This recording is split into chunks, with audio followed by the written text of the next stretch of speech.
To convert PPT to a video in Canva, let's come over to presentation here and want to explore templates. I'm going to just pick this template here. I'm going to click on customize design.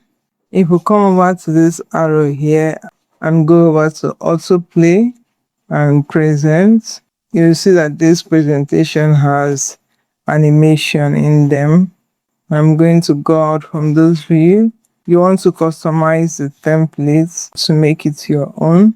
But for me, I am using this as a demo for this tutorial. To convert this presentation as a proper video, you want to come over to resize here and select a video document. If you pick on this document, and it will see the option to copy and resize or resize this design. When you copy and resize, it's going to create a copy of this design while retaining this one as a presentation and the new copy as a video.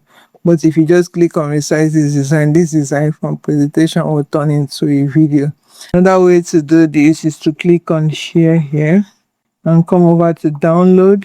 The suggested file type for download is on PDF standard. You're going to click on this drop down and change that into a video. That way when you download your presentation, it will download as a video.